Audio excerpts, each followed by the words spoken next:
Yeah. Like, I'm happy just petting you and giving you food. I don't need to ride you. This is pretty badass looking. Is that an atlatl? I think this might be the one they found. Whoa. In a cave in France.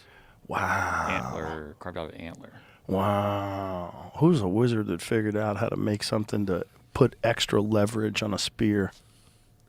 His name was Hook Musk. That's the other thing that Dan Richards was bringing up, like the fact that bow and arrow is a difficult thing to invent, but yet they invented it all over the world.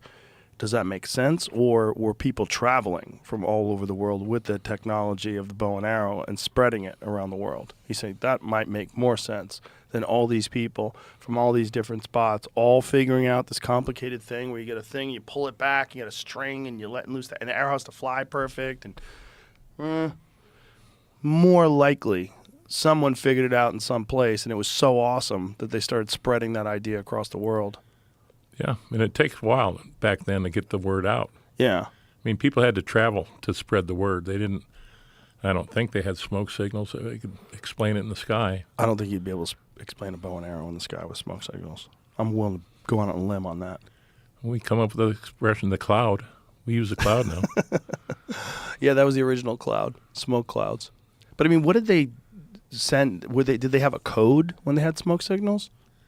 Or was it just the smoke itself? Yeah. I had no idea.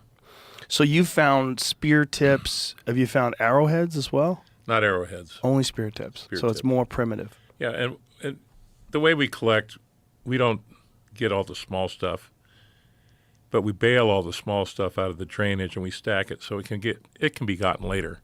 We don't lose any of it. But you might have a bunch of like spearheads just laying around. I bet we have millions of what I call microfossils. Millions. Really? In the stuff that we bale with the equipment and just stack it up. When you first discovered the saber-toothed tiger head, when was that?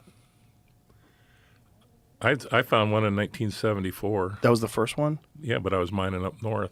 And when you found that, what was the reaction to that? Did it have the teeth in it and everything, or was it just... It had one full tooth and one broken half. Really? And I think I told you, the British Museum visited. Yeah. Guy offered to take it back and clean it and restore it and send it back to me. Never saw it again. Of course. The one that was sent to the... How fucking gross is that? That they just keep doing that same shit? They do it all. That's what they do.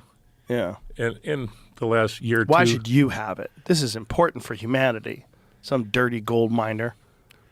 The Smithsonian, AM&H got in trouble for grave robbing. Most museums have done that. They've taken artifacts from cultures and they just keep them. So these people, they found this they got this saber tiger. Wow, look at that one. That's a cave lion skull that we found. Holy shit. Was that supposed to be there? The cave lion? Yes. That's the best one ever found in Alaska. Wow. My son Kinsey and I found that together. Fucking A. That thing's amazing. Look at the teeth on that thing. Yep. So this saber-toothed skull is probably very valuable that you found. Yeah, and because I've seen them for sale.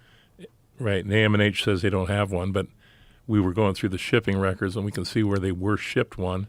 The correspondence that I just posted talks about them, getting them, and camels, and other things that were sent that somehow disappeared. Does Lorenzo Fertitta